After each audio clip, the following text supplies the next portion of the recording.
I call this meeting to order. Please stand for the Pledge of Allegiance. I pledge allegiance to the flag of the United States of America and to the republic for which it stands, one nation, under God, indivisible, with liberty and justice for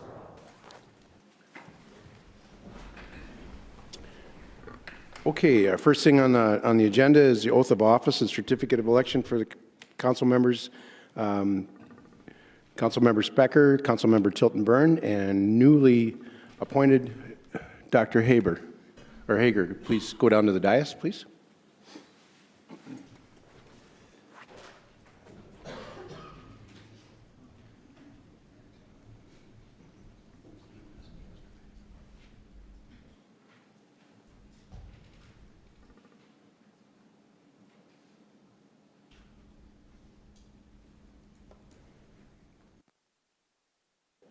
Bonnie's first.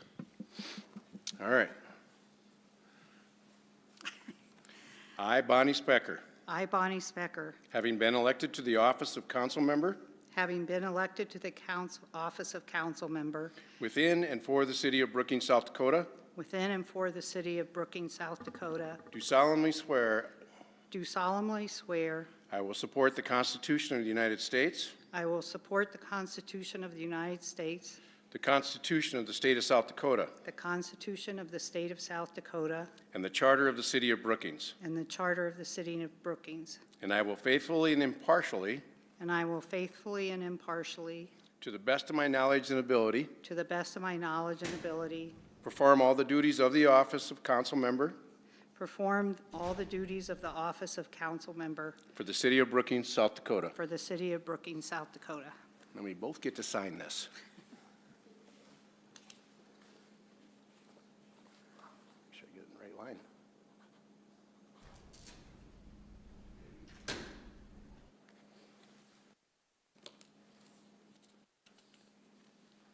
Along with that, Bonnie does sign the city council code of ethics also. Which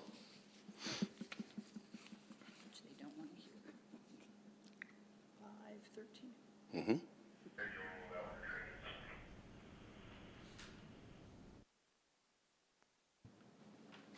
All right. Thank you, Bonnie. Councilmember Tilton Byrne. Let's do, well, yeah, I'm clumsy with the mic. All right. Oath of office. I, Holly Tilton Byrne, I, Holly Tilton Byrne, have been elected to the office of council member having been elected to the office of council member within and for the city of Brookings, South Dakota, within and for the city of Brookings, South Dakota, do solemnly swear I will support the Constitution of the United States, do solemnly swear I will support the Constitution of the United States, the Constitution of the state of South Dakota, the Constitution of the state of South Dakota, and the charter of the city of Brookings. and the charter of the city of Brookings. I will faithfully and impartially, I will faithfully and impartially, to the best of my knowledge and ability, to the best of my knowledge and ability, perform all the duties of the office of council member perform all the duties of the office of council member for the city of Brookings, South Dakota. for the city of Brookings, South Dakota.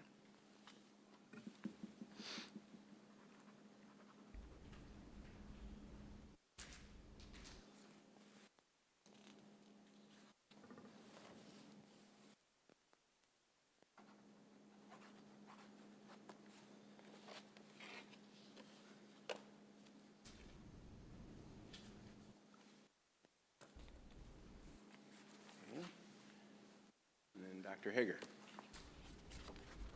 Now call me council member Dr. Hager. There we go. All right. I, Lisa Hager, I, Lisa Hager, having been appointed to the office of city council member having been appointed to the office of City Council Member within and for the city of Brookings, South Dakota, within and for the city of Brookings, South Dakota, do solemnly swear do solemnly swear I will support the Constitution of the United States, I will support the Constitution of the United States, the Constitution of the state of South Dakota, the Constitution of the state of South Dakota, and the charter of the city of Brookings, and the charter of the city of Brookings, and I will faithfully and impartially, and I will faithfully and impartially, to the best of my knowledge and ability, to the best of my knowledge and ability, perform all the duties of the office of council member perform all the duties of the office of council member of the City of Brookings, South Dakota. of the City of Brookings, South Dakota. Very good.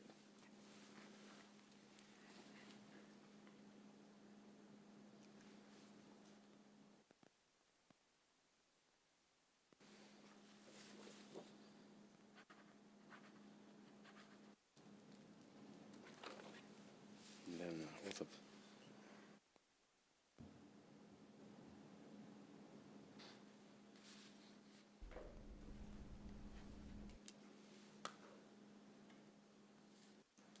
All right, now I haven't said thank you. Applause.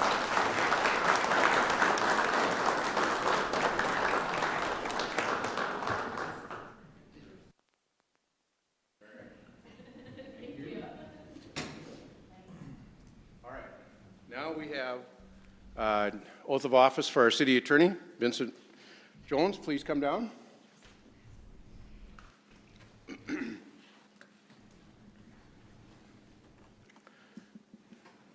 All right.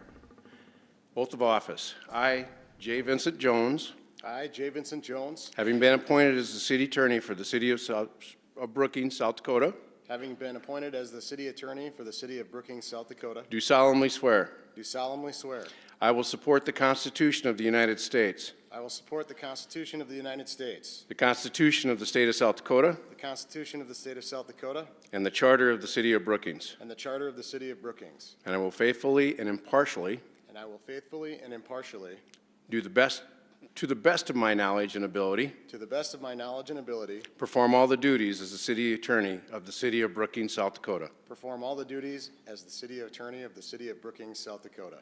All right.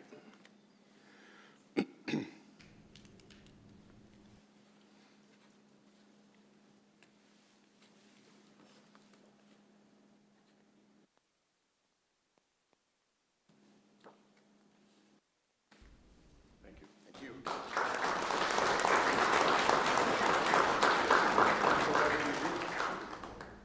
Bonnie, I go right into these now, right? The proclamations?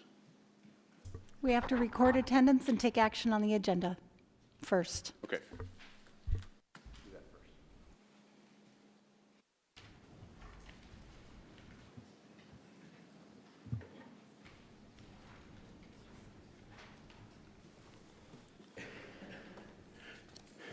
Okay.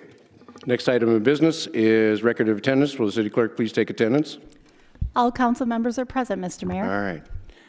Entertain a motion from the city council to approve the agenda. So moved. Second.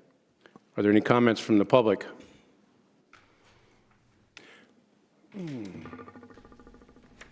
that.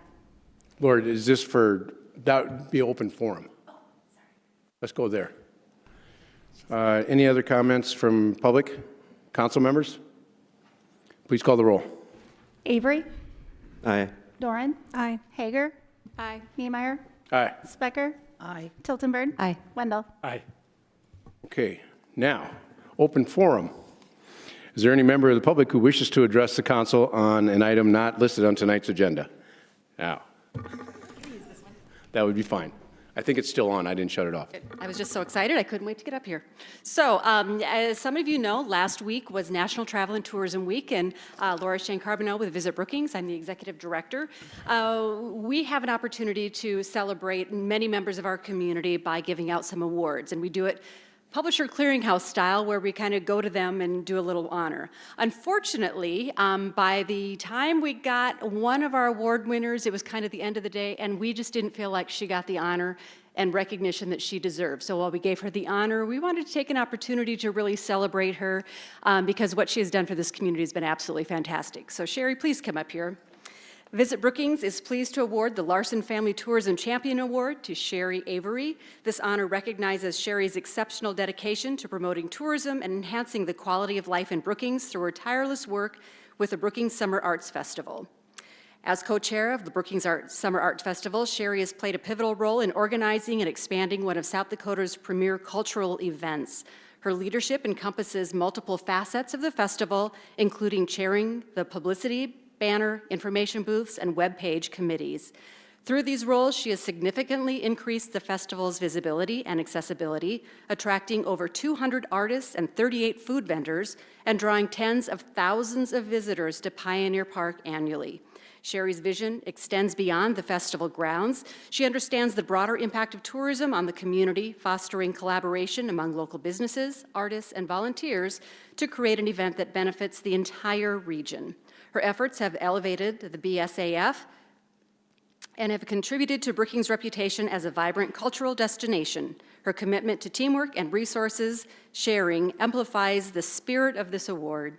Sherry's ability to unite diverse stakeholders towards a common goal has set a standard for community engagement and tourism promotion. Visit Brookings is thrilled to honor Sherry, and we thank her for her passion and commitment to promoting our community. So, thank you.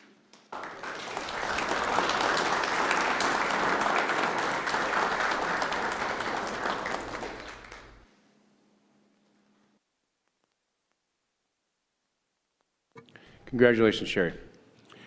Is there any other comments from the public on an open forum on any item that's not on the agenda? Okay, we'll go on to item 7, consent agenda. Are there any items to be removed from the consent agenda?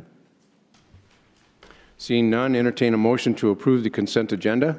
So moved. Second. Are there any public comments on any of the items that we have on our consent agenda this evening? Does council have any comments or questions? Councilmember Duren. Thank you, Mayor. I just have a disclosure statement on 7C. I am part of the planning group for the Celebrate You event, but I do not benefit financially by this vote or by the event. All right. Thank you. Any other comments, questions on consent? Please call the roll. We need to entertain a motion and a second, please. Oh, I'm sorry. Entertain a motion. I thought we did the motion. I'm sorry. Is there, all right. Entertain a motion to approve. So moved. Second. It's been moved and seconded. Now, is there any more public comment? And we've already gotten our comment from Councilmember Duren. Please call the roll. Dorn? Aye. Hager? Aye. Niemeyer? Aye. Specker? Aye. Tiltonberg? Aye. Wendell? Aye. Avery? Aye. Okay. Presentations of new or promoted City Brookings employees. And I'll let John Thompson, Public Works Director, start out.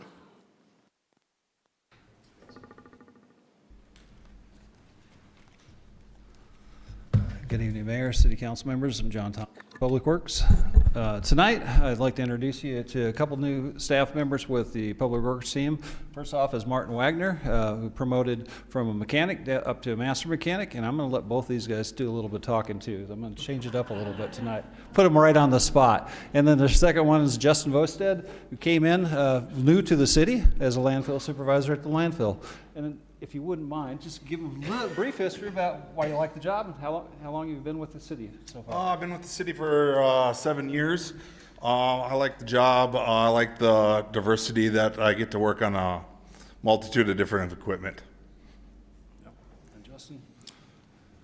I've been here just about 2 weeks now. I definitely like the diversity of the group of guys I get to work with and the opportunity to work for the city of Brookings. Cool. Thank you for coming to work for us. Yep. And then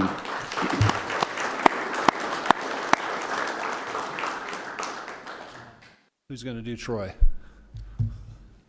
Troy, if you wouldn't mind coming on up. It's an honor to introduce our new fire chief for the community of Brookings to the community and to a full house as well here in the chambers.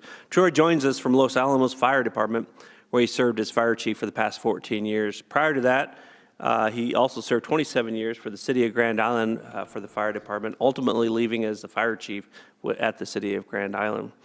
Troy earned his associate's degree in fire protection technology, and he also went on to earn his bachelor's degree in public administration. He also holds a master's degree in management as well as security studies. We're lucky to have Troy join us as part of the organization. Troy will give you an opportunity to maybe speak a little bit about why Brookings. Well, I got a chance to come here about 6 months ago and meet everybody. And, I told Paul, I said, a lot of communities have a mission, vision, value statement. Brookings lives that mission, vision, value every day. Everybody that I interacted with, whether they were in HR and finance or the clerk or public works, or all the staff live that. The people that I met with Brookings Fire Department were the same way. The volunteers are awesome. It was just attractive. It's a great place to be. I have a history of being in South Dakota teaching fire school for about 5 years. In fact, Chief Bolzer and I were both instructors in Aberdeen about 20 years ago. And Chief Hartman followed our class around for a few years, and then he took it over later and taught that class after we kind of quit. But so I've always been attracted to South Dakota, and Brookings is a great place. So glad to be here. I told Paul that you know, it's fun to get up and go to work every day, and that's not always the case in every job, but this is a job where it's fun to go to work every day. I'm excited to get in there and learn new things and do new things. So. All right, welcome. Thank you, Troy.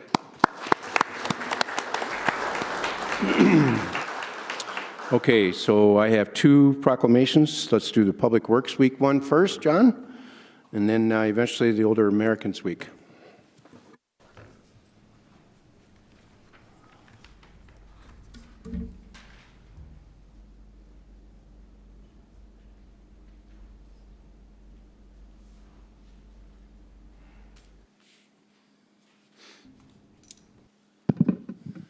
Okay.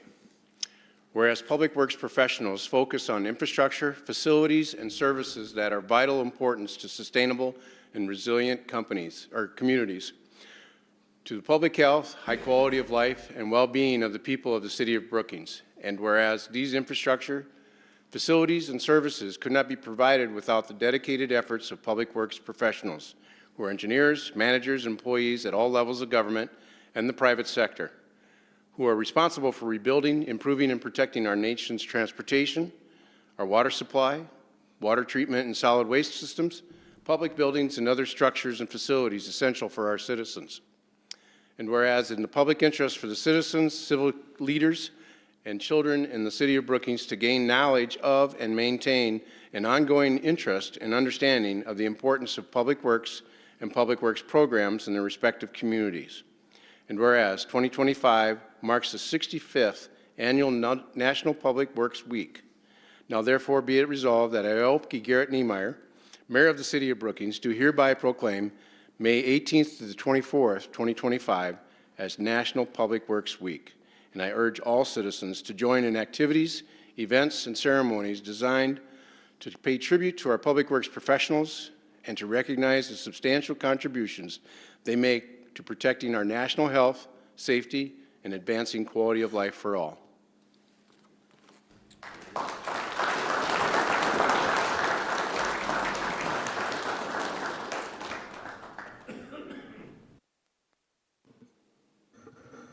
John, did you want a picture with all your employees up here? Yep, I'm sure they'd love to come up front. Got a little presentation. Can I just run it from here? Okay. Good evening, Mayor, City Council members. John Thompson with Public Works Department. On behalf of the entire Public Works team, hopefully everybody's coming up. How do I do this? I want to sincerely thank you for the proclamation and the recognition of National Public Works Week. This year's national theme is People, Purpose, and Presence. It highlights 3 cornerstone values that inspire public works professionals to serve their communities each day. People are the heart of everything we do. Our purpose is rooted in meeting their needs. And even when we're not seen, our presence is always felt, ensuring the infrastructure and essential services our residents rely on continue without interruption. In fact, the more smoothly things operate, the less visible our team often becomes. And that's a sign that we're doing good. While I speak, you'll see a slideshow going on the overhead display. It features snapshots of our dedicated team in action and even a few lighthearted moments that show the fun side of the job. Now I'd like to provide you a brief overview of the 3 divisions that make up your Public Works Department here in Brookings: engineering, streets, and solid waste. In the engineering division, it manages surveying, design, construction, inspection of the roads, storm drainage, pedestrian networks, and long-term infrastructure planning. Our storm drainage system includes over 40 detention basins and more than 55 miles of storm piping, helping manage water flow, stormwater flow, and preventing flooding. They also oversee the Brookings Regional Airport, which supports the SDSU aviation program and many local businesses. The airport features a 6,000 linear foot runway with both ILS and GPS approaches suitable for light and mid-sized jet operations. In our streets division, we maintain over 300 lane miles of asphalt and 9 miles of gravel roads. The streets division operates across 4 key areas: street maintenance, storm drainage upkeep. Street maintenance includes storm drainage upkeep, pothole repairs, crack sealing, street sweeping, bulky item collection, and winter snow operations. In the signage, street signage and striping, we manage over 6,000 street signs, including replacing 600 signs this year alone, as well as all painted and thermoplastic road markings. We also do mosquito abatement, covering 24 square miles, including 40 detention ponds and 12 miles of ditches. And lastly, as shown with Martin, fleet maintenance, supporting over 200 pieces of equipment from ATVs to close to $500,000 motor graders. This team ensures everything from plows to sweepers is in peak working order. In our solid waste division, it includes collection and disposal. The collection team operates automated trucks that serve approximately 5,900 residential collections customers each week, collecting solid waste and recycling and yard waste twice a week in the summer. The disposal section operates the regional landfill, which serves around 45,000 residents across multiple jurisdictions, and it processes over 60,000 tons of material annually and offers free compost to residents along with free drop-off for clean lumber and wood debris. As you can imagine, if any of these essential services were ever mismanaged or disrupted, it'd be a significant impact to our community and the quality of life for our residents and the overall health of our local economy. I truly can't say enough about the passion and professionalism of this team, whether it's rain, blizzards, flooding, or even catastrophic events like the 2022 derecho. Our Public Works staff was always ready to respond. In closing, I'd like to invite the City Council and the public to our Public Works open house on Wednesday, May 21st at 4:30 p.m. It's a great opportunity to meet some of the team and maybe even get on a piece of equipment or two. Thank you for recognizing National Public Works Week. That concludes my presentation. I'd love to get a photo with City Council and commemorate this special recognition.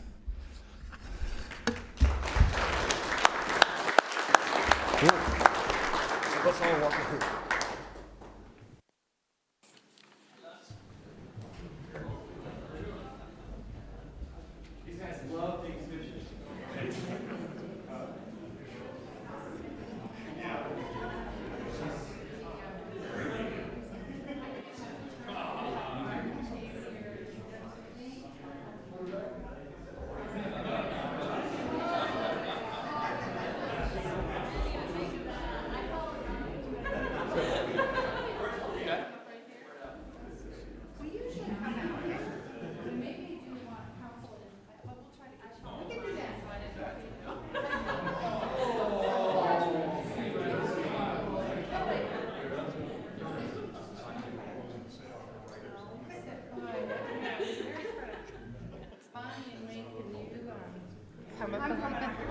Yeah, please do.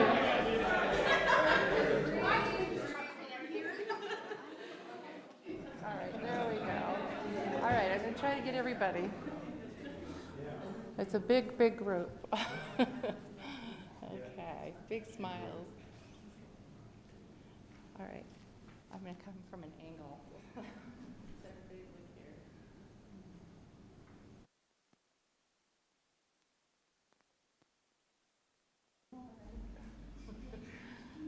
Except I maybe need Nick a little bit further over.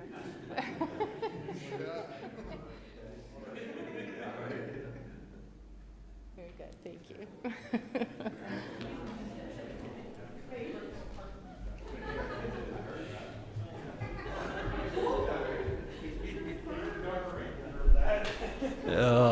Hey, that wasn't that bad, was it? So our next proclamation, I would like the members of the Activity Center show up. Come on up.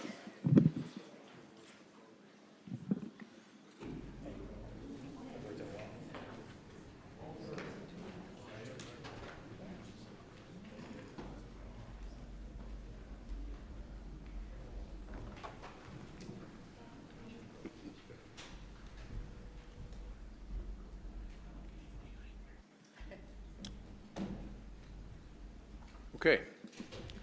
Mayoral proclamation. whereas May is Older Americans Month, a time for us to recognize and honor older adults and their immense influence on every facet of society. And whereas this year's theme, Flip the Script on Aging, focuses on transforming how society perceives, talks about, and approaches aging, encouraging individuals and communities to challenge stereotypes and dispel misconceptions. And whereas through their wealth of life experience, older adults guide our younger generations and carry forward abundant cultural and historical knowledge. And whereas older Americans improve our communities through intergenerational relationships, community service, civic engagement, and other activities. And whereas communities benefit from people of all ages, abilities, and backgrounds of the opportunity to participate and live independently. And whereas Brookings must ensure older residents have the support to stay engaged, reflecting our commitment to inclusivity and connection. Now therefore be it resolved that I, Opke Garrett Niemeyer, Mayor of the City of Brookings, do hereby proclaim May 2025 as Older Americans Month, and call upon all to recognize the contributions of our older citizens, promoting programs and activities that foster connection, inclusion, and support for older adults.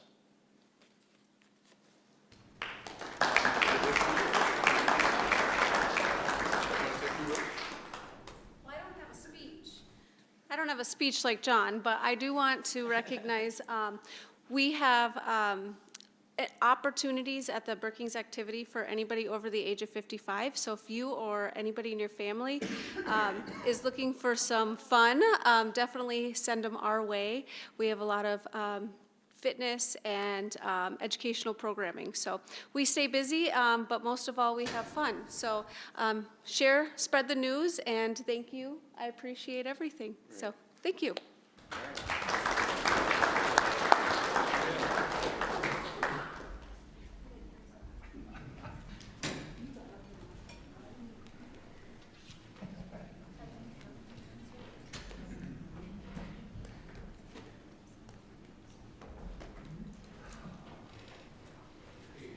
And we'll move on to City Council ex officio votes reports.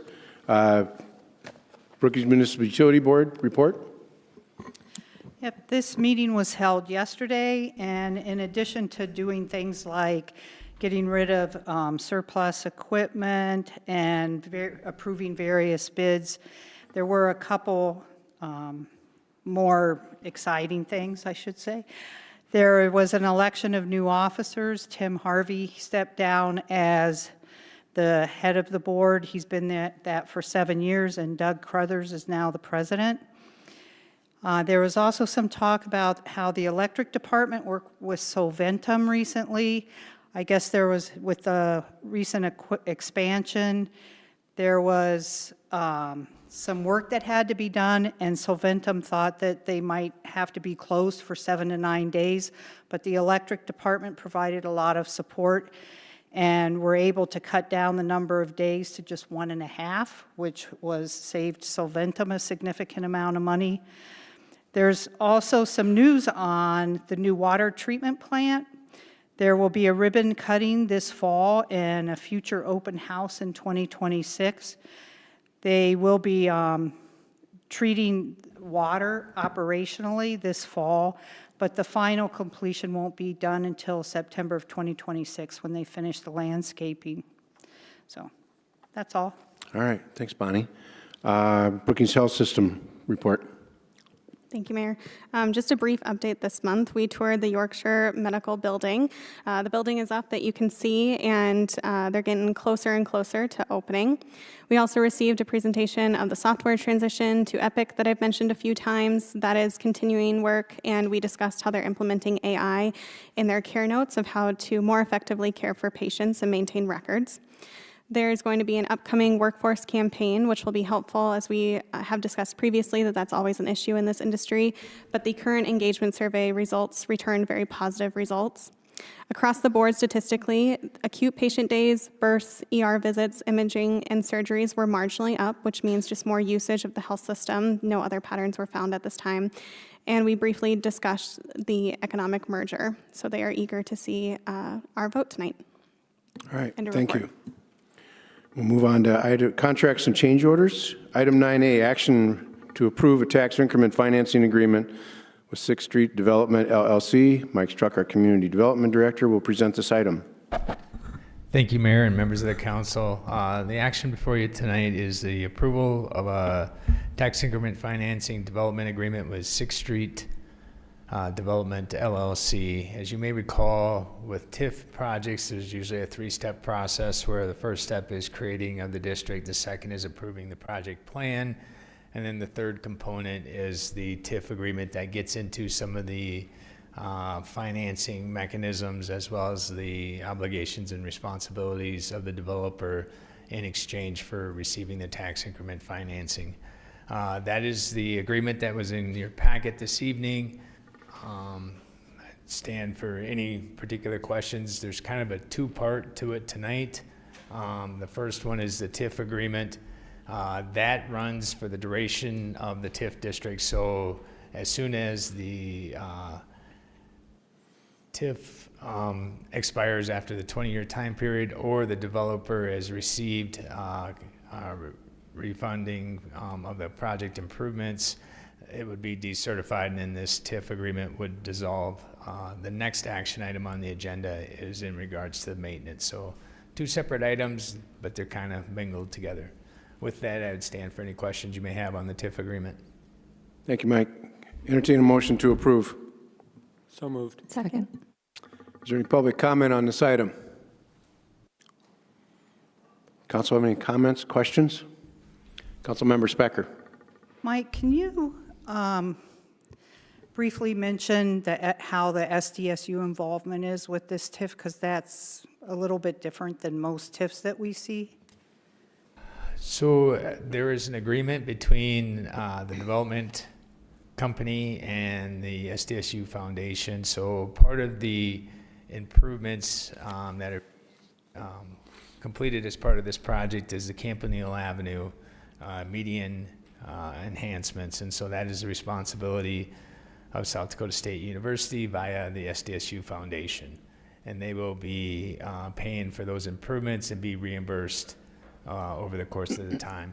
There's a separate agreement between the SDSU Foundation and the developer that addresses those financing and the reimbursements of those.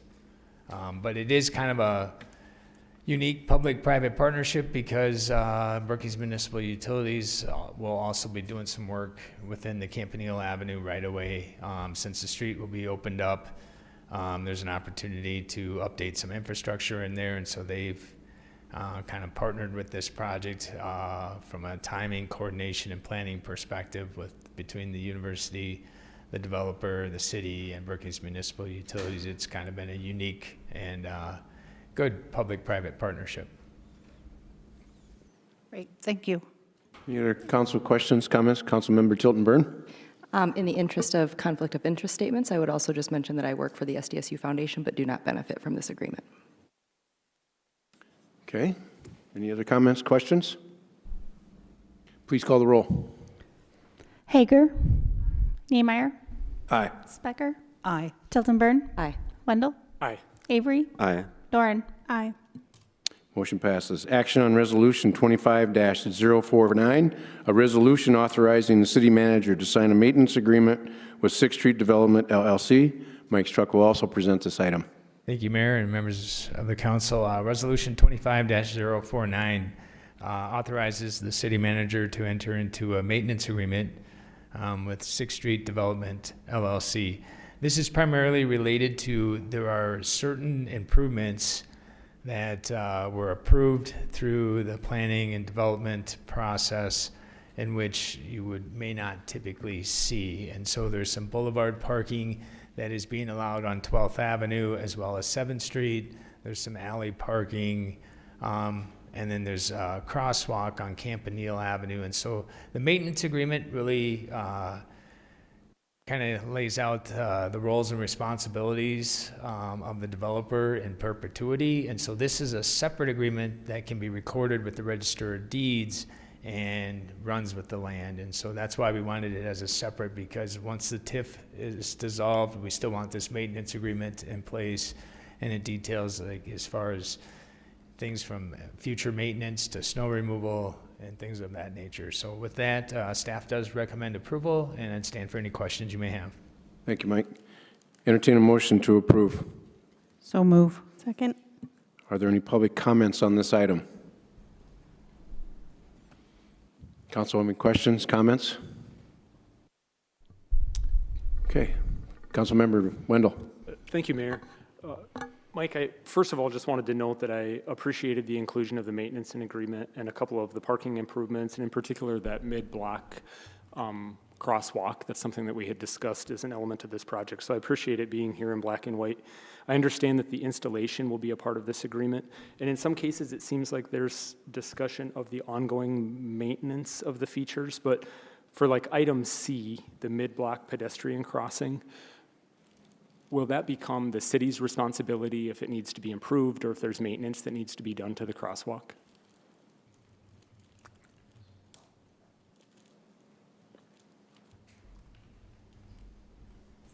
And John Thompson, Public Works. Yeah, for that crosswalk, mid-block crosswalk, we are designing it enhanced right now, so there's some additional signage and road markings.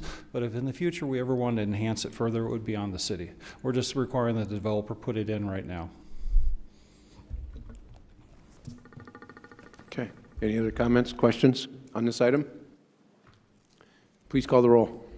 Niemeyer. Aye. Specker. Aye. Tilton Burn. Aye. Wendell. Aye. Avery. Aye. Doran. Aye. Hager. Aye. Okay, we'll go on to first readings. Item 10A, introduction and first reading on ordinance 25-008, an ordinance amending Chapter 94, Article 4, Division 2, pertaining to Section 94-165 Commercial Corridor Design Review Overlay District. Mike Struck will present this item. Thank you, Mayor and members of the council. We try and make things as difficult for you as possible reading these things, so our apologies. Ordinance 25-008 is an ordinance amending our commercial corridor design review overlay district. You may recall this was an item that was back before the council last fall, and at that particular time it wasn't quite ready to move forward. And so with some time, and then we had a study session in February where we further discussed these particular changes and felt that this was an appropriate time to bring it back for reconsideration. So in a really quick and easy summary, what this essentially does is it allows administrative approval of a commercial corridor project, provided they meet all of the design standards that have been approved in the ordinance. And so the way it currently is, it's a 2-month approval process for a commercial project if they're located along one of the major 4 streets, Main Avenue, 22nd Avenue, 6th Street, and 20th Street South. And the boundaries extend 150 feet on either side from the center line of the road right-of-way on either side of the right-of-way. If you're outside of one of those locations and you're a commercial project, you can essentially bring in your plans and specs and get approved probably within a matter of 4 to 5 business days. But if you're located along this corridor, we hold you up for 2 months with a building permit, even if you meet all of the standards. What we found out is, it's time consuming for applicants to go through the process, but we were also encouraging them to ask for exceptions to our design standards because there was no benefit to designing to meet all the standards or asking for the exceptions because the approval process was the same. The commercial corridor, it's an overlay district on top of your base underlying zoning district. The base underlying zoning district establishes the uses. The overlay deals more to the design and site characteristics. And so what we tried to do is provide an administrative approval process. We also cleaned up some language that since this was adopted in 2021, we found that there's some areas that created some subjectivity, and we wanted to try and eliminate that. We wanted to clear up some of the areas where we have saw over the years where it's been kind of gray areas, so we tried to clean those areas up as well. We also found that there was a small half-block segment along Main Avenue between 6th Street and Fifth Street that was not covered under this, nor covered under one of the historic district requirements. So we are adding to the boundaries and taking in a little bit of Main Avenue just south of Sixth Street. There's about a half a block area that wasn't covered under an existing historic district that now would fall into this as well.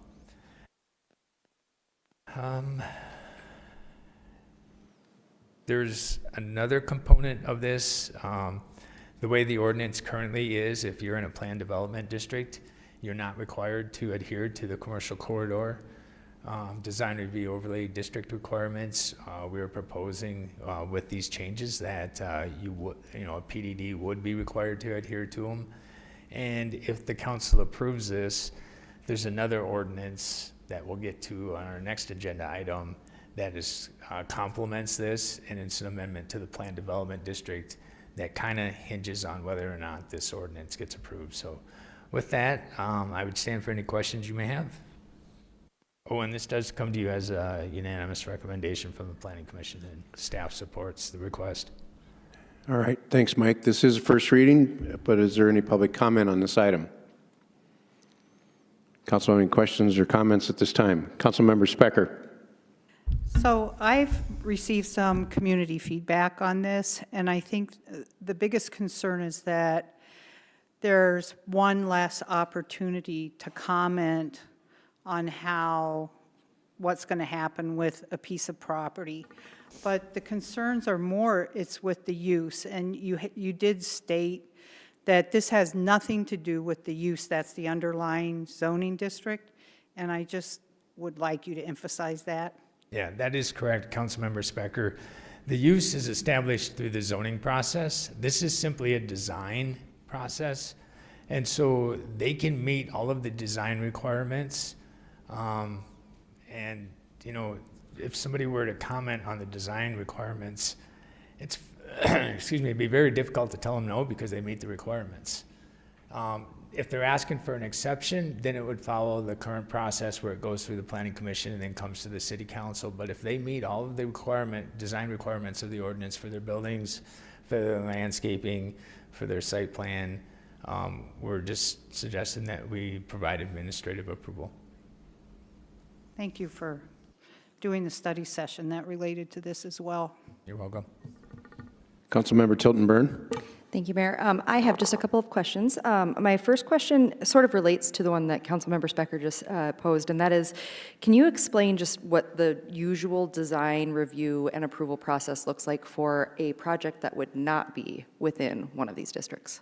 So if you're not located in one of these commercial overlay districts, commercial industrial project, they submit their plans and specs to the building services staff. Building services does a code review on their structures. Planning and zoning does a code review for their site plans. So we basically look from the exterior of the building to the property line, and we just go through our checklists. And it just kind of depends on the availability of staff, but and the complexity of the project. But typically, pretty standard one, we can turn around anywhere from 3 to 5 business days. A more detailed project, like on an industrial or something, may take a little longer, but it's because of the code review from the building services side.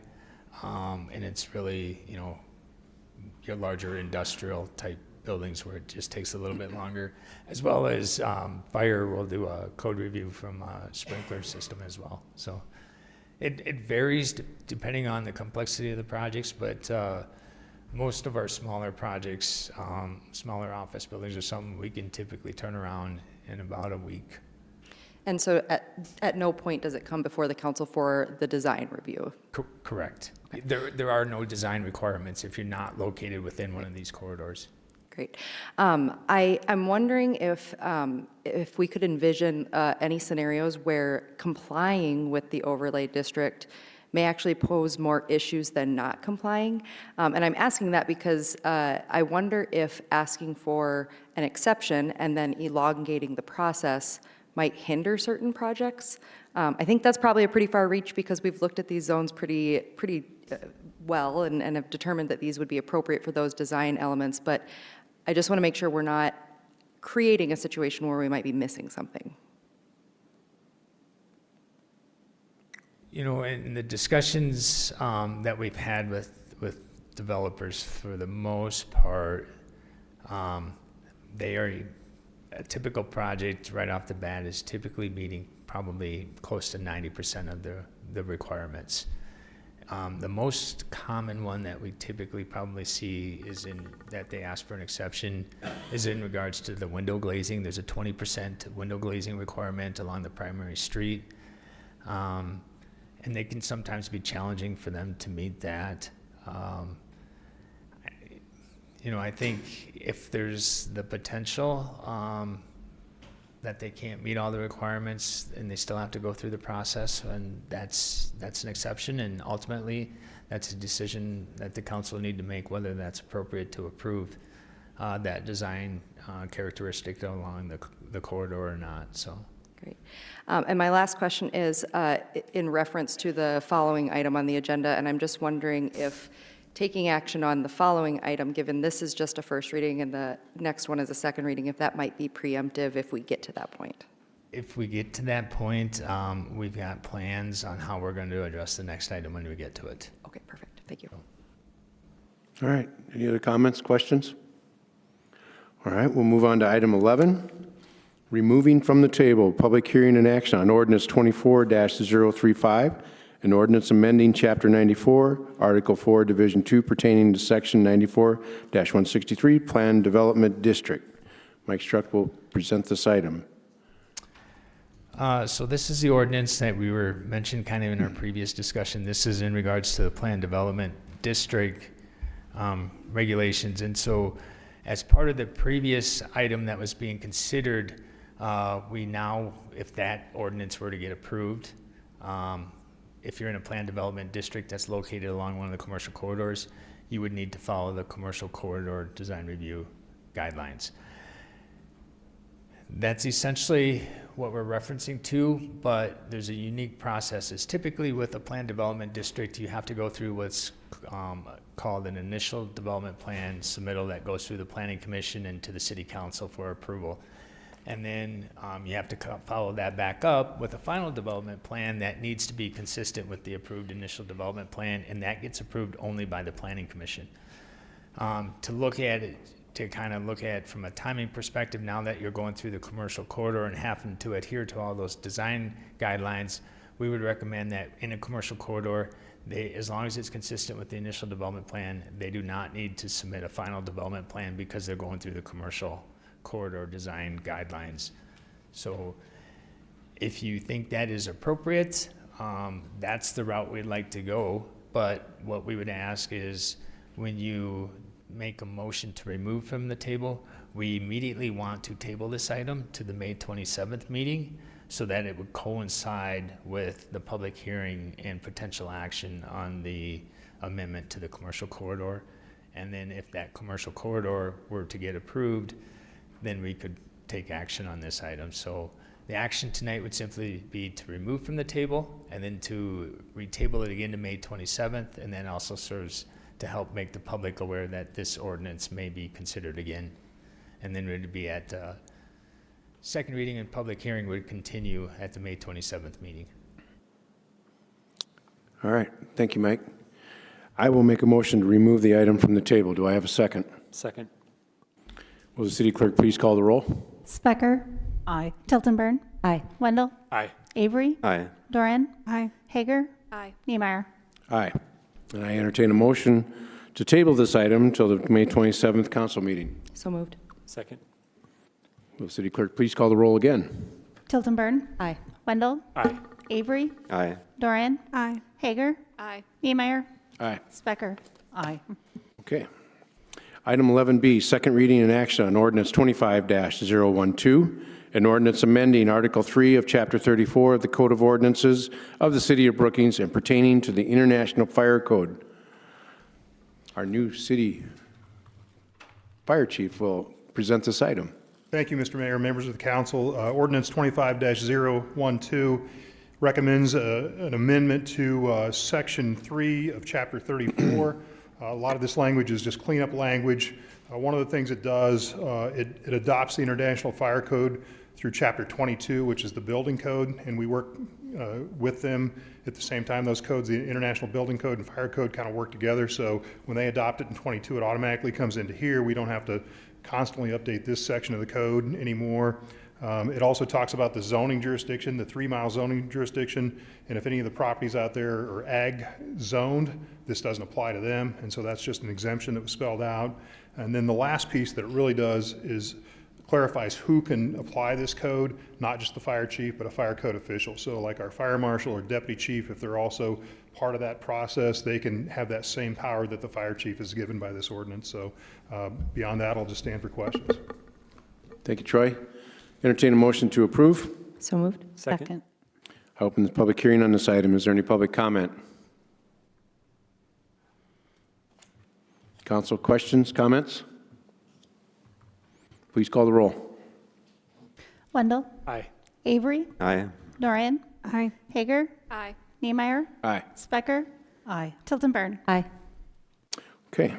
Item 11C, public hearing and action on temporary alcohol application from the Brookings Cubs Baseball Group for a temporary alcohol license to operate within the city of Brookings, South Dakota for the 2025 Brookings Cubs baseball game season to be held at Bob Sheldon Field, 530 A Elm Avenue. Bonnie, you want to present this item, please? Mayor and council members, in front of you is a special event temporary alcohol beverage license application from the Brookings Cubs Baseball Group. This is going to be in effect for just their 2025 season. It consists of 11 event dates. All games are to be held at Bob Sheldon Field. This group has been issued licenses going back to 2019 for this same location, with the exception of 2020 due to COVID. There have been no alcoholic beverage compliance failures for this group at this location. Staff recommends approval. There are representatives present this evening if you have any questions. All right. Entertain a motion to approve. So moved. Second. Open the public hearing on this item. Is there any public comment on this item?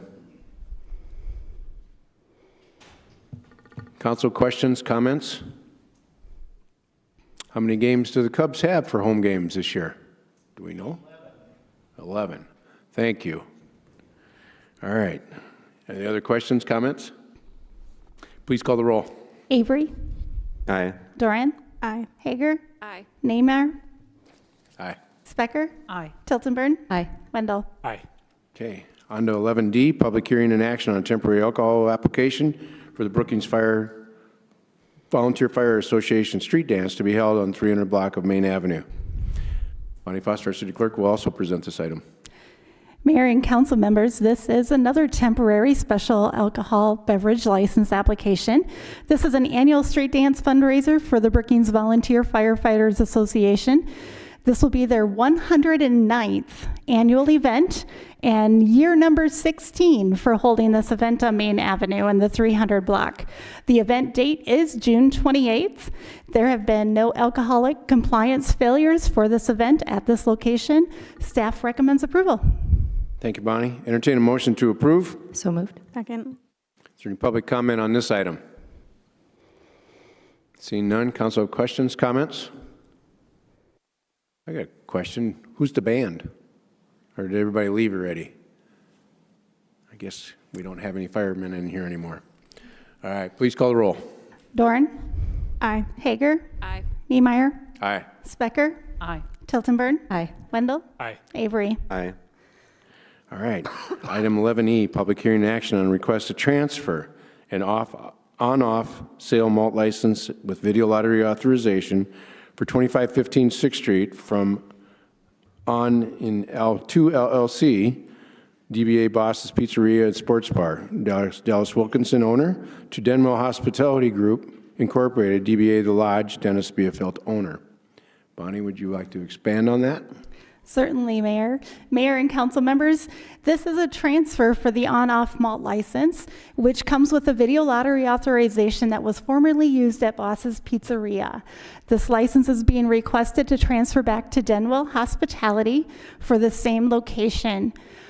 Dennis apologizes he is unable to be here this evening due to a prior commitment.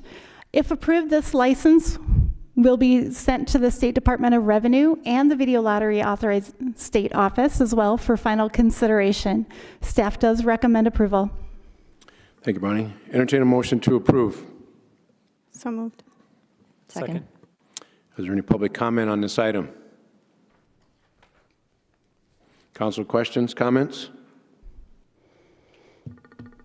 Please call the roll. Hager. Aye. Niemeyer. Aye. Specker. Aye. Tilton Burn. Aye. Wendell. Aye. Avery. Aye. Doran. Aye.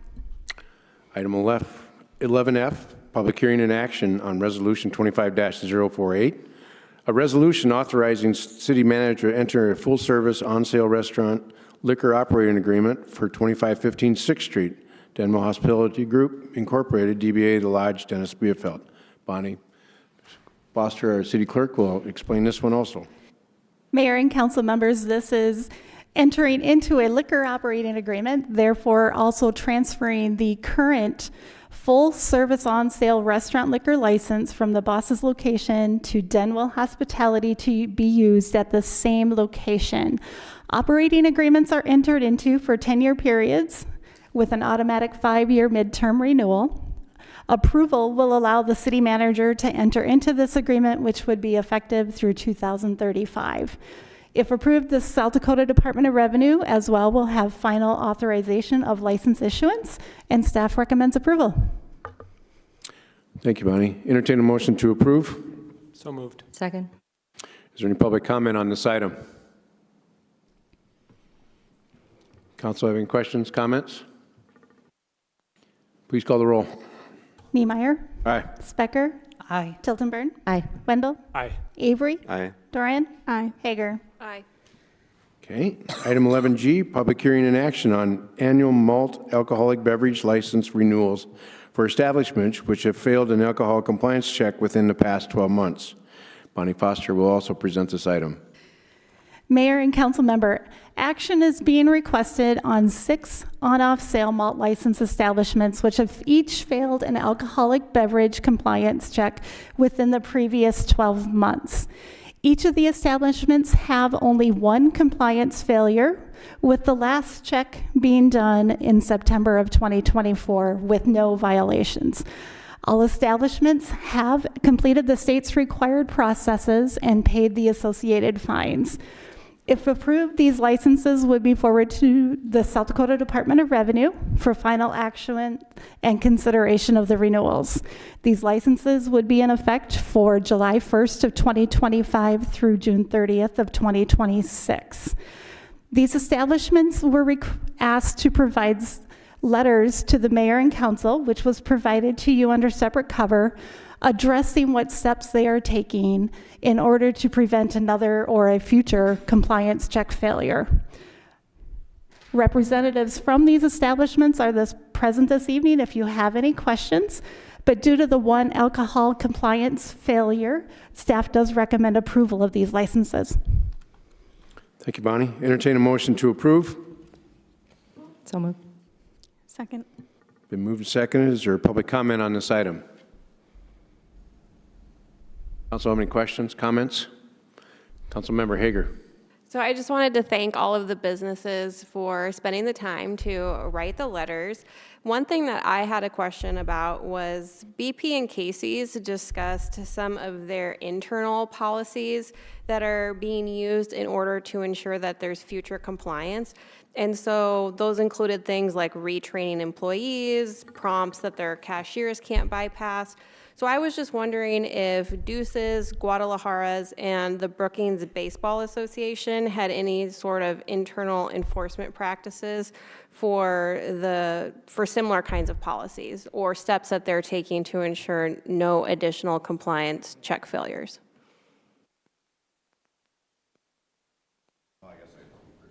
Brookings softball-wise, all of our... Can you come up to the mic, please, sir? State your name. Chad Nicola, Brookings softball president.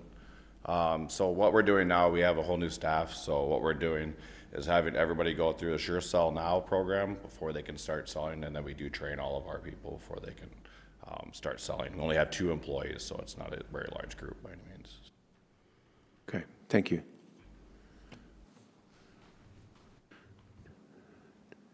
Is there anyone from Guadalajara's that's here?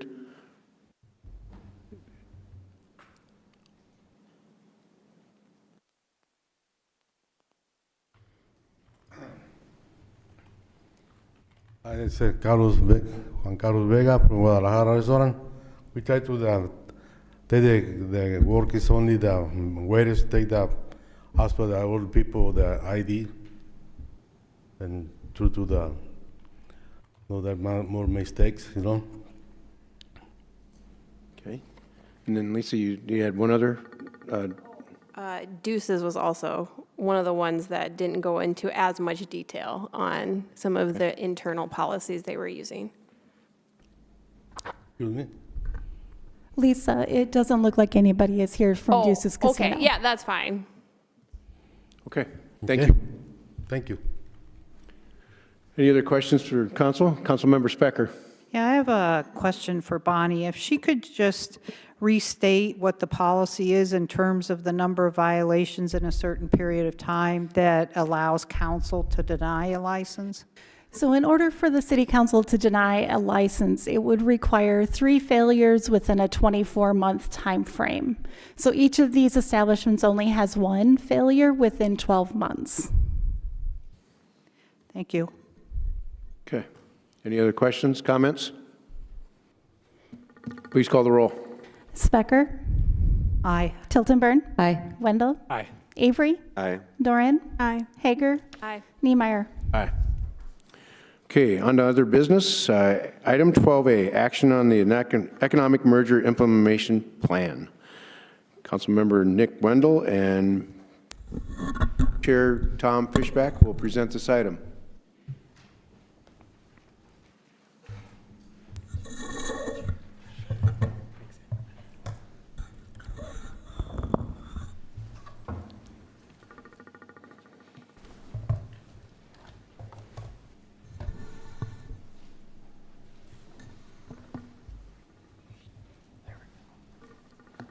Well, good evening. Nice to be with you all again. As the mayor said, my name is Nick Wendell, serving in the capacity of co-chair of the Economic Development Merger Committee. Tom Fishback, resident of Brookings, the other co-chair of the Economic Merger Committee. We had an opportunity to visit with you all at your April 22nd meeting to give you sort of a deep dive in merger committee activities. Tonight, we wanted to just, again, provide a summary of the merger committee's activities, a bit more detail for all of you, and also a refresher for folks that might have missed the April 22nd conversation. We also wanted to highlight details from the implementation plan, and that draft implementation plan is attached to this evening's agenda. And it was an item that we discussed when we were last together, but the document is in a more final form now, and so we want to highlight some details from that implementation plan.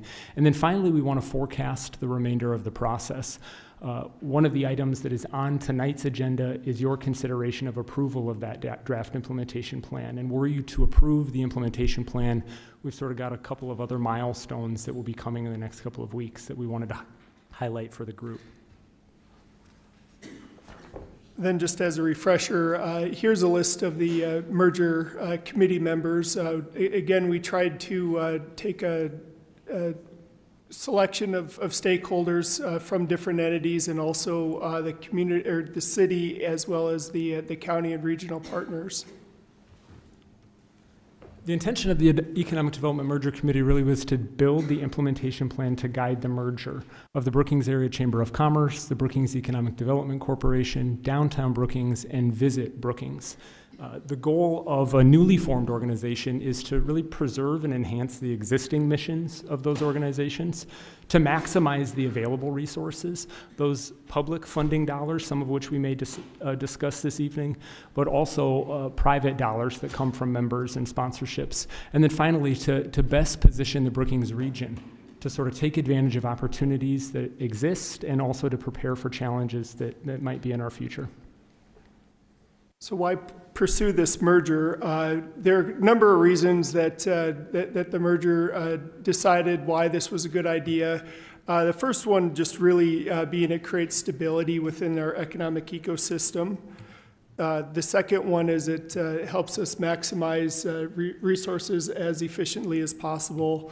And then also the third reason is creates a larger dynamic organization that can tackle larger issues and take advantage of opportunities as they present themselves. So the first phase of the committee's work was the gathering phase. And early on, Nick and I met with staff members and board members of the various committees, or excuse me, the economic entities that were impacted by this merger proposal. We also created a website called growtogetherbrookings.com, which essentially serves as a place for the community as well as staff and other members of these entities to gather information. Just want to point out that this is not the name of the new entity that is going to be proposed to be created. This was just a name to try to create a website, and the domain was available. We received very valuable letters from each of the entities explaining some of the challenges that they see with this merger proposal, as well as highlighting some opportunities that they have. And then committee members met 2-on-1 with directors and each individual staff. And then also in March, we held some staff forums and also a forum for board members. Tom had mentioned that we sort of began the process by focusing on what we called the gathering phase, where we collected as much information as we could from the existing organizations and peer communities. One of the things we wanted to do was sort of highlight some of what we gleaned from the budgets of the 4 existing organizations. Obviously, this is of particular interest to the City Council because the City Council is a major funder of the 4 organizations in the existing ecosystem. So we did want to highlight the dollars that the city currently commits to the organizations and the sources of those dollars. We also wanted to highlight some areas where we identified similar or shared expenses, rent or lease agreements, legal or auditing contracts, that every organization within the ecosystem has some version of a contract to perform those activities, and we recognized some overlap in their existing businesses or in their existing budgets. We also wanted to highlight where their revenue sources exist, and some of that is through public funding, and in some cases it comes from a robust membership and sponsorship model. And we needed to capture those revenue streams as we began to imagine what a future organization could and should look like. Another element of the gathering phase were the peer community interviews. One of the things that we discussed with the existing organizations and discussed with you all at the beginning of this process was that the merger committee was not interested in taking a model that existed in another community and just sort of planting it in Brookings and making our community fit into it. Instead, we understood that there were a number of communities that had gone through similar mergers over the last 2 decades. So there were some best practices in the marketplace that we could learn from. Many of them had also gone through some pitfalls, and so they knew some of the early challenges that a merged organization might face and could help us to understand those challenges as we began to consider implementation. We identified 6 peer communities in the upper Midwest, and you see the map. On the next slide, we actually have a chart that sort of plots out some of the characteristics of the merged organizations in those 6 communities. You can see the types of existing activities or similar organizations that are housed within their merged organizations in each of these communities, whether or not they receive considerable public funding, and what kind of model they operate in. And I think you'll recognize that model language as we get deeper into our discussion around the implementation plan. One thing I wanted to note, while we identified these 6 peer communities, many of them are college towns, populations between 15 and 95,000, a similar economic makeup with similar types of economic activity in their communities. We also identified more than a dozen communities in Iowa and Minnesota that had gone through similar mergers, in some cases more than 2 decades ago. So we felt like there were a number of communities that were similar to Brookings in size and economic makeup, that had gone through mergers that had now been tested, and they were more than a decade deep into operating in these merged environments. And that was encouraging and instructive for us as a committee. Then we entered the second phase, which was the synthesizing phase, and really what it boiled down to is just getting feedback from staff and directors. We were able to do, as Nick mentioned, interviewing some of our peer communities to do interviews and kind of figure out what our takeaways are and what would be the best for Brookings. We went through a number of different draft versions of what an organization would look like, just really trying to pick out the best parts of it. We held the forums, which I mentioned earlier, in March. And then there's a work group that was put together to really dig in deeper on what this could actually look like. Tonight we want to spend just a little bit of time highlighting the organizational structure that is proposed in the draft implementation plan. I do want to note that this organizational structure has evolved. Tom had noted that within the committee we sort of compared and contrasted a number of structures, but those that were a part of the staff forum on March 20th and then the board member and stakeholder forum on March 27th would acknowledge that there have been shifts in this structure since those forums because of the feedback we gathered. And so where we learned things from staff perspective and from some board member perspective, we tried to infuse that into an evolved model. And I think that work is still underway. As we gather more information, how do you infuse that into the model that we then present at various stages of the process? I just wanted to note that in the draft organizational structure at a high level, there would be a newly formed central board of directors, and we'll talk in a moment about the membership of that board and the selection process.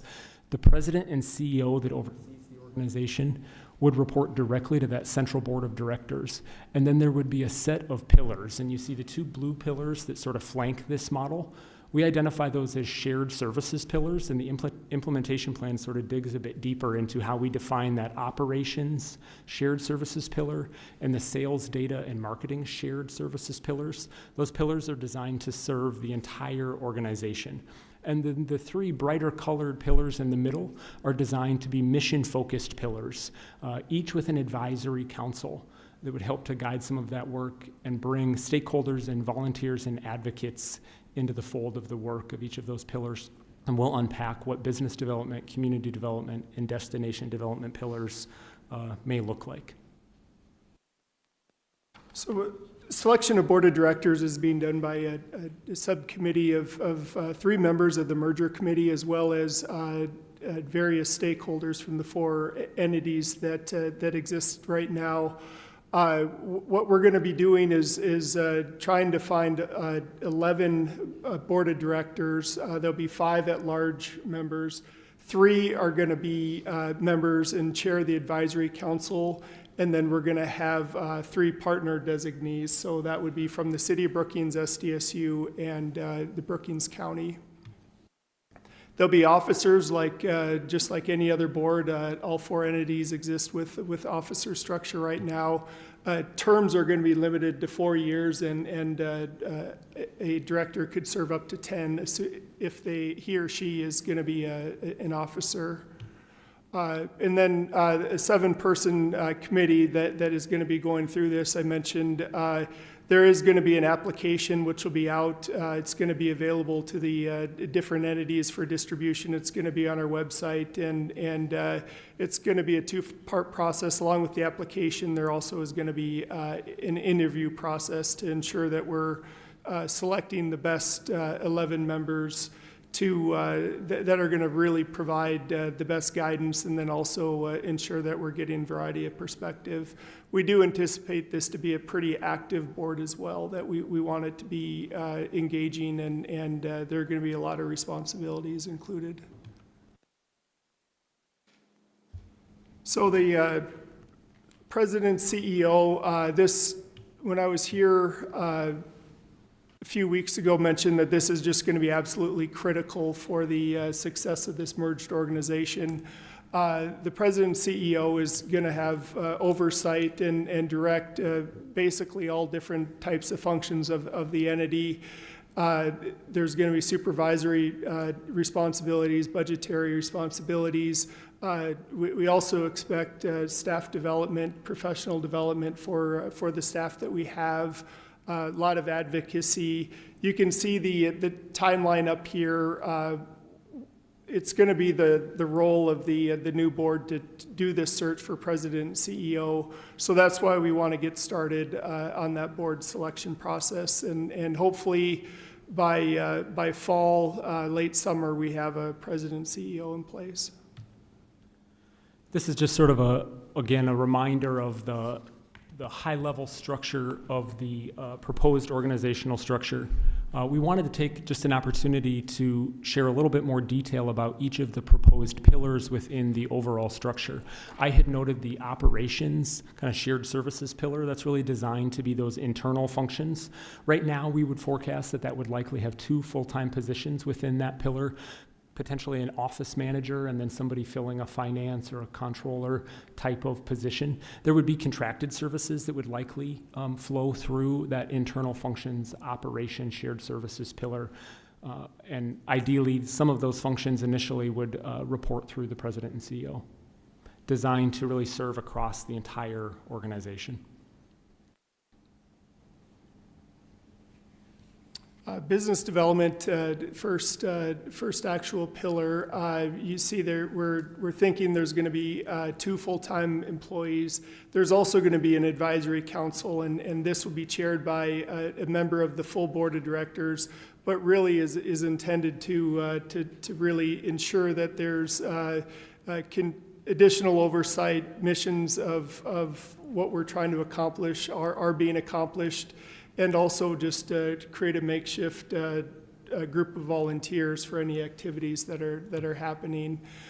Within the business development pillar, we're going to be focusing on the business community, advocating for the business community, entrepreneurship and innovation, supporting small and growing businesses, as well as focusing on workforce development and recruitment and training.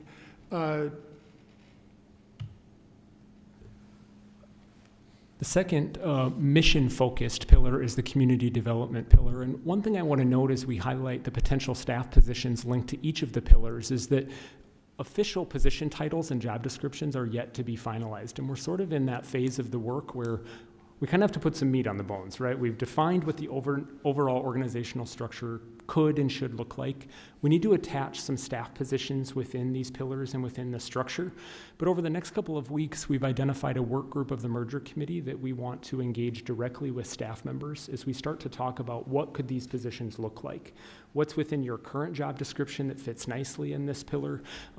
What is within your current job description that perhaps fits better someplace else? And where do you see yourself among these pillars and potential existing positions? And so it's a little premature for us to unpack exactly what a director or a specialist in each of the pillars might do and what that might include. But we want to give you kind of a sense of the overall work of the pillar and the number of positions that would sort of be organized in that environment.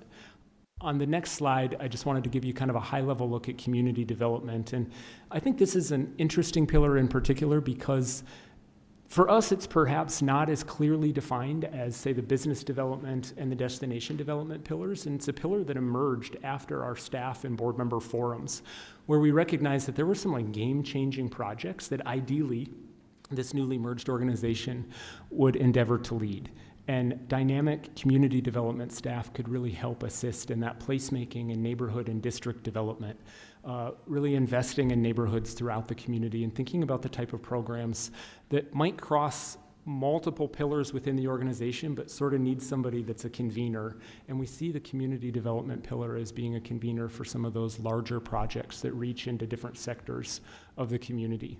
Again, the community development director would likely report to the president and CEO, and this area would also have an advisory council.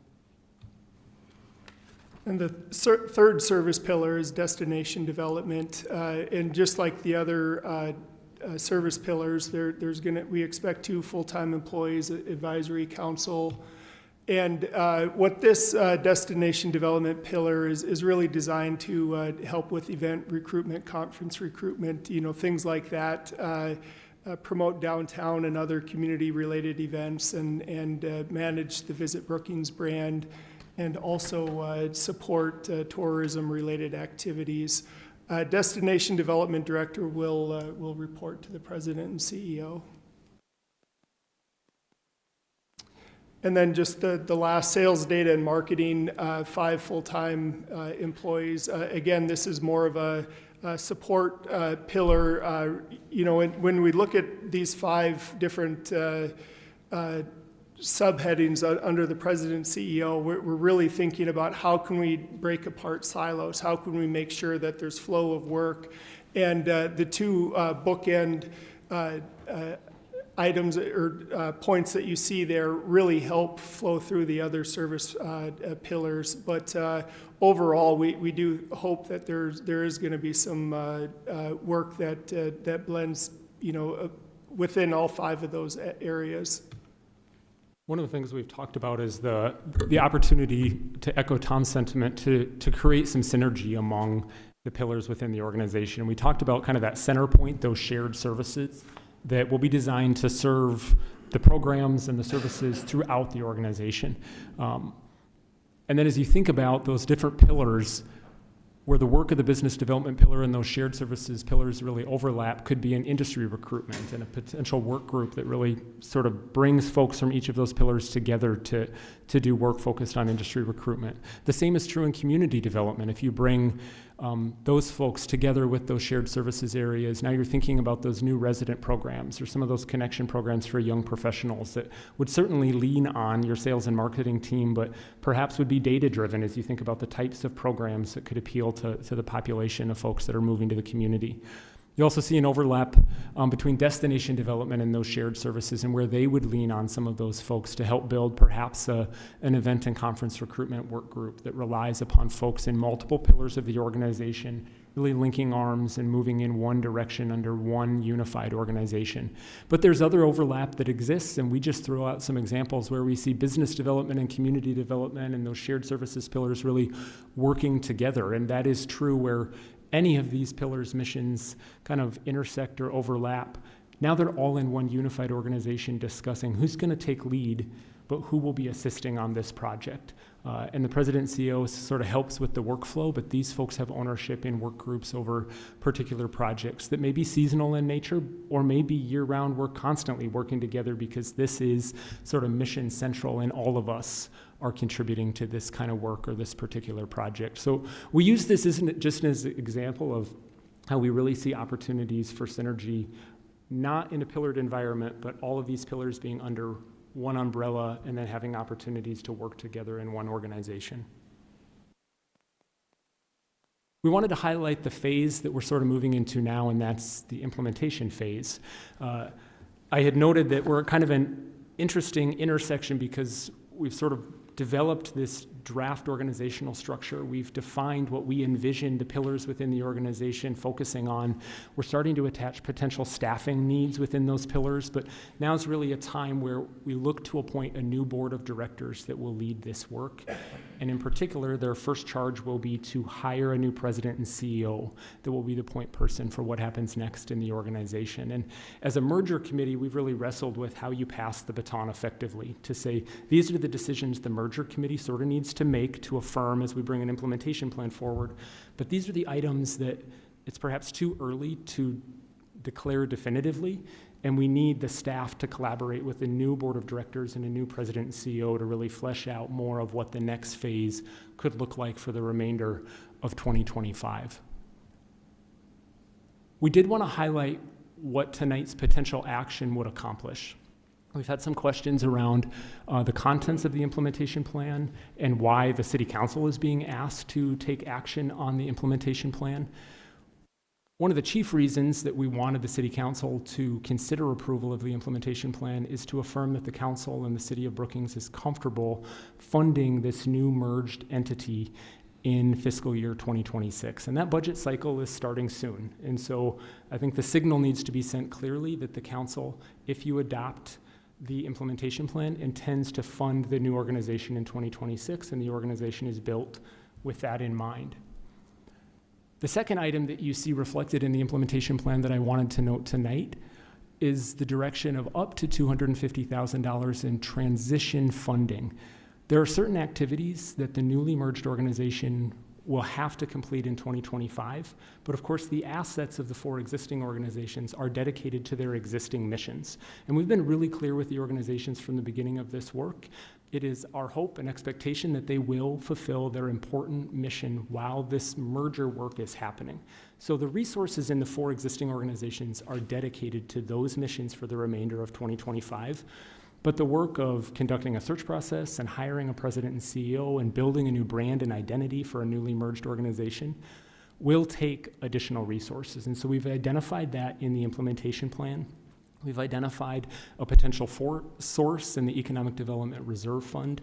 We intentionally used up to language, so up to $250,000, but are happy to keep the council abreast of those activities as we learn more about potential costs associated with the search process and brand building activities. I wanted to highlight that because it is an element in one of the closing pages of the implementation plan that I thought could invite some questions.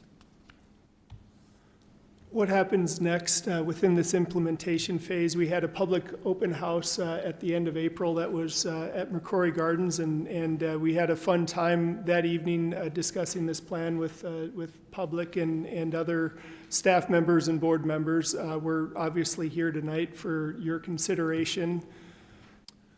Our intention, as Tom noted, was to determine the slate of the board of directors sort of by mid-June. That selection committee is coming together now. We'll be soliciting applications, and we'd like to have that board of directors in place in the month of June. And then once that board of directors is in place, then they'd start working with staff and figuring out what this transition actually looks like. And then we will conduct the search process, which we intend to be led by the newly appointed board of directors. But I do want to note, and it was noted within the implementation plan and on the slides, that it is the intention that in the search process, in particular on those interview days, that we want to heighten that candidate's interaction with as many stakeholder groups as possible, with existing staff, with board members and other partners, folks that have a vested interest in the future of the organization and the success of the president and CEO. We want to make sure have interaction with that individual in the interview process. So while the board of directors will be leading the search process, we see it as an opportunity to bring lots of folks to the table to get feedback. And then lastly, if things go according to plan, we have a CEO in place late summer, early fall, and this new merged entity begins operations in January next year.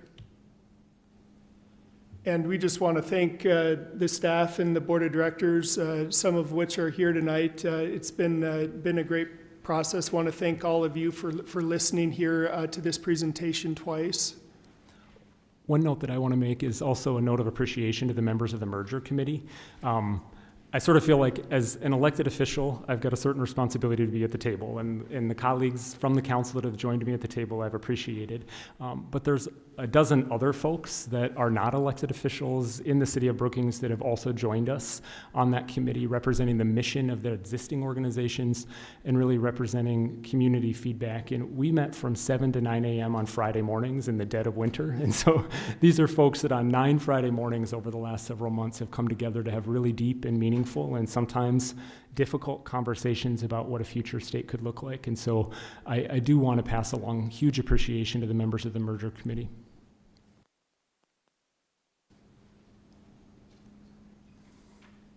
Okay, thank you very much.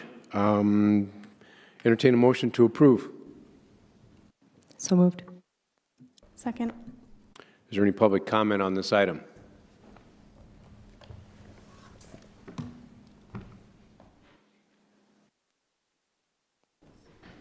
Try and make that as brief as possible. This is Doug Ostreim, member of the community here.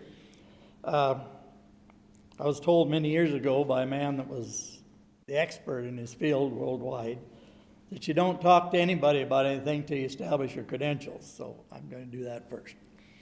I've been a mayor, I've been on city council, I've been on an economic development committee.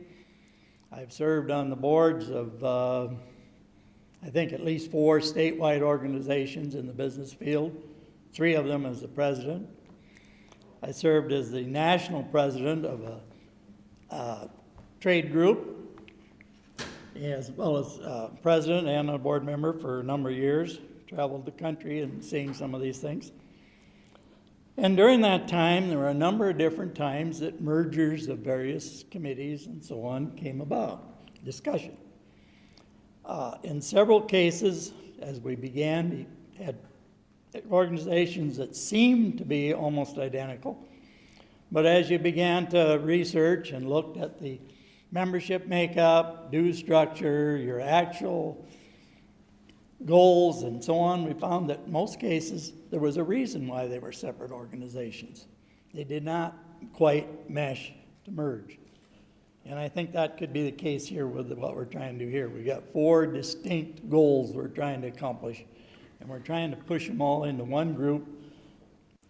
And in their structures you've got up there, I don't really even see those specific 4 goals even that well spelled out.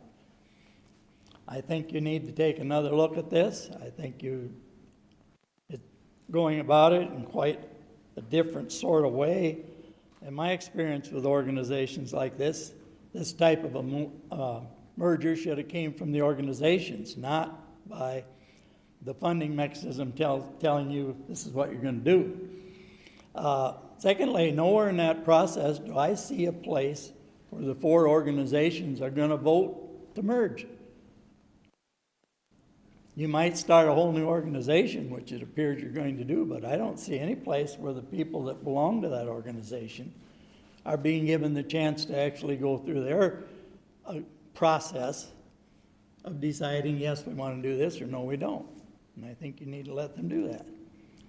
And before I sit down, I'm also going to tell you I'm not representing any other family members here, nor am I representing any of the 4 groups, because I've not been a member of any of those 4, as at least an active member. But I do have quite a bit of experience with these kinds of things, and I can't begin to go into all of it tonight. Thank you. Thank you for your comments. Is there any other public comments?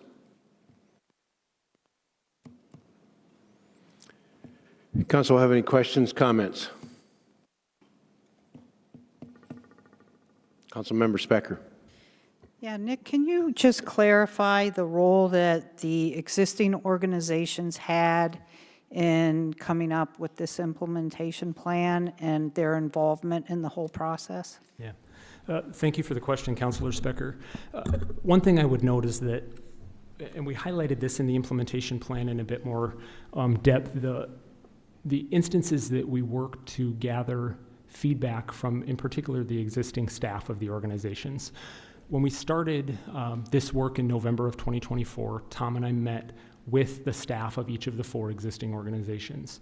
And then the merger committee sort of waded into our work and gathered documents from the 4 organizations as well. And so by early January, we had received documents including budgets and existing organizational structures and job descriptions and policies and bylaws.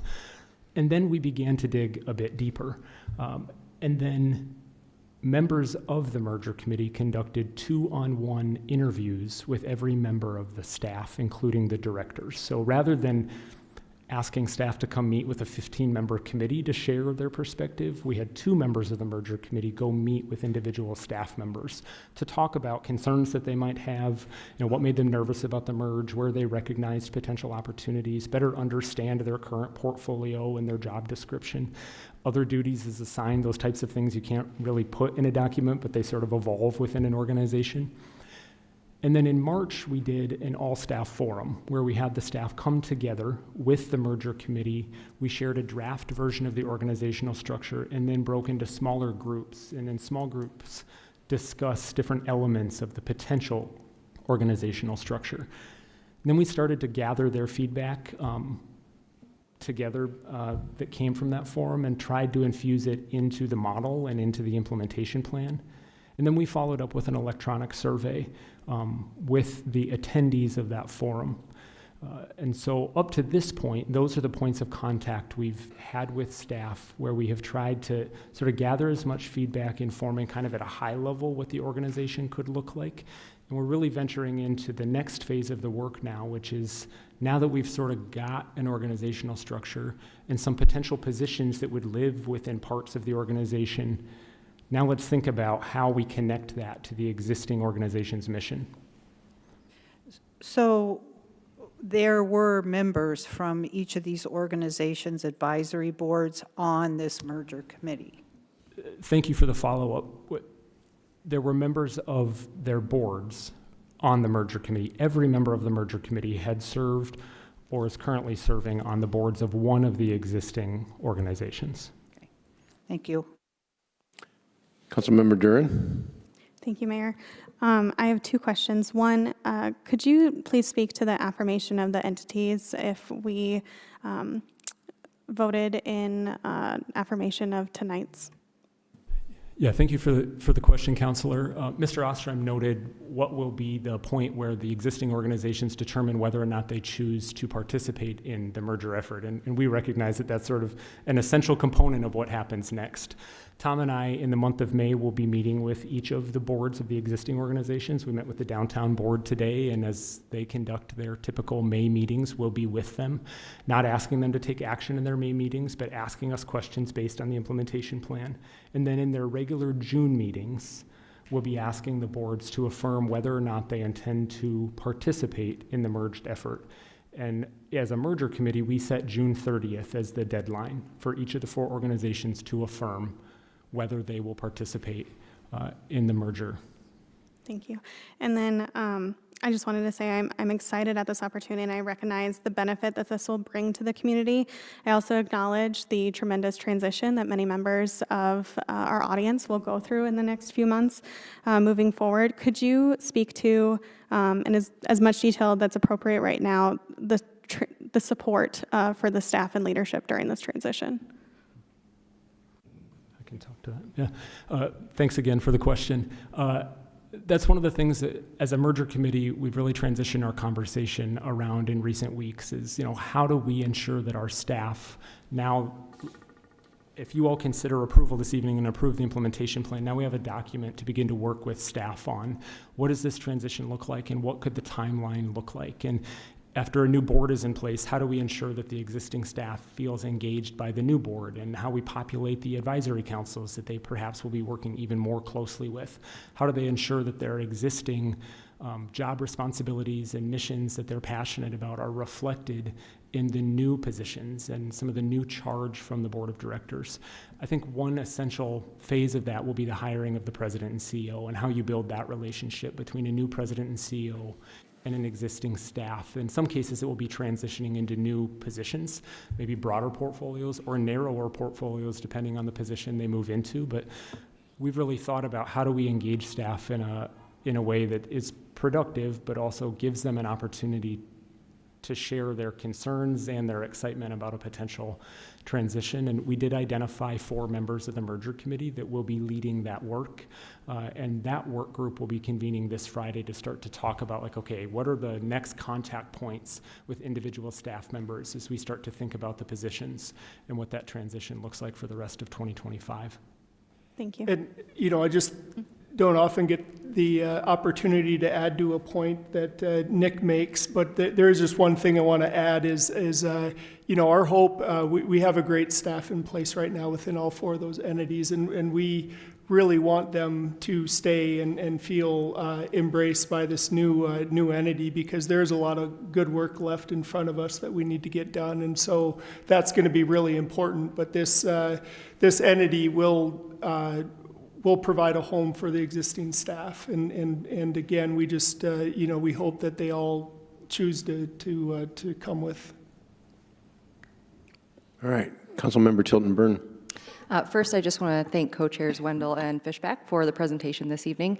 As a member of the merger committee, I just want to maybe reiterate the answer to the question that Councilmember Doran had asked regarding the decision that we're making tonight. I think it's important to kind of just really clearly articulate this for everyone in the room and anybody else who's watching.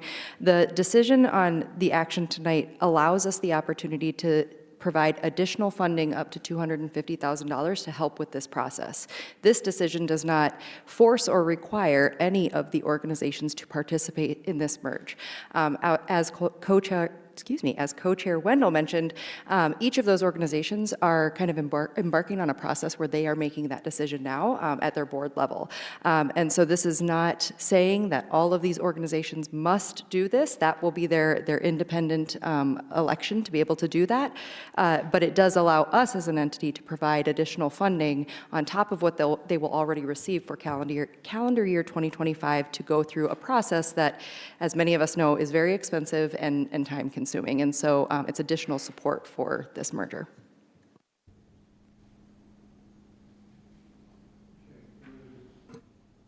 Any other comments from council? Questions? All right. Thank you all for the work that's been done so far and what's coming ahead of us. Please call the roll. Tildenburn. Aye. Wendell. Sorry. Aye. Specker. Aye. Niemeyer. Aye. Hager. Aye. Dorn. Aye. Avery. Aye. All right. So I think I'll give the floor to Paul right now. He has got a statement he'd like to make. Yeah, tonight, let's see. Yeah, there we go, turn it on. Tonight is Jake's last meeting with us with the city of Brookings. Want to just take a moment to reflect on his legacy here in Brookings. Jake has led some of the most significant transformative projects we've seen in our lifetime here in Brookings. From managing departments through transitions, stepping in at pivotal moments, Jake has taken every challenge I've given him in stride and with grace. Last 6 years has gone by really fast, and in 2019, when he started with us, he has worked every day to positively impact nearly every part of our organization. Jake has lived the very heart of our organization's mission. And our guiding statement reminds us that what we do is really bigger than us. His leadership has always been about serving the community and the city council. His work has not only moved our city forward, but has made a better life for the people who call Brookings home now and for many generations to come. Personally, Jake, I'll miss your sense of humor, which brought me much needed laughter when I needed it the most. I will miss the way in which you helped me see what was possible and remind me the value of tenacity and perspective. Jake is not only a trusted colleague, but I call you my friend.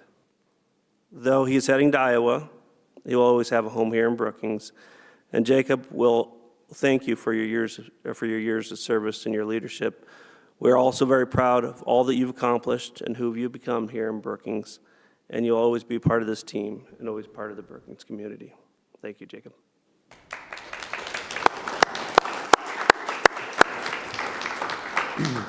Jake, if you got a few things you want to say, you certainly can.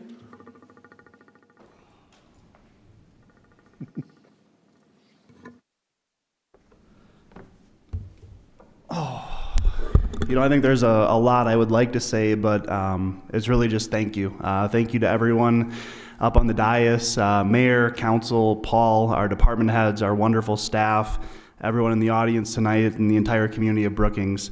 As Paul mentioned, I came here in 2019, and I've really made Brookings my home. And it's a very special group of individuals that serve this community, and really a really special group of individuals who live in this community. I've always been impressed how everybody here really wants the best for this community, and everyone rows very positively in one direction to make that happen. And just, again, I'm incredibly grateful, filled with gratitude. This has been a wonderful experience for me, a wonderful chapter for me. I've learned more than I thought I ever could. Kudos to Paul for everything that he's taught me. I think we've really formed a great team here, and it's just been a truly special experience, one that I will always cherish. And again, thank you all so much for everything. So if I understand right, Jake is going to be the city manager for Indianola, Iowa. which is located about where? Is it south of Ames, south of Des Moines? It's about 10 minutes outside of Des Moines to the south. All right. Well, congratulations. I'm expecting to hear great things from Indianola. I also would like to promote, we're going to have groundbreaking for the marketplace tomorrow. It's going to start at 2. I would suggest you get there a little earlier. There will be a tent set up west of the Research and Technology Building. The parking will be in the Dakota Bank Center parking lot, and we'll be able to walk across and just go around the south side of the building, I would assume. And then we have Patrick Daly from Ryan Companies, myself, Councilmember Wendell, our Deputy Mayor Wendell, and Stephanie is also going to, from BEDC is also going to speak. Look forward to having everyone there tomorrow. It's a big deal. I'm pretty proud of this and pretty excited about it. It's been a long time coming. So, with that being said, our next meeting is May 27th. A few highlights on that date is contract awards for RFP process for 2025 playground projects. Second readings on the 2 first readings we had this evening. And then do we have any items that the council would like us to discuss in the future? All right. Motion to adjourn. Motion to adjourn. So moved. Second. All those in favor say aye. Aye. Aye. Meeting adjourned.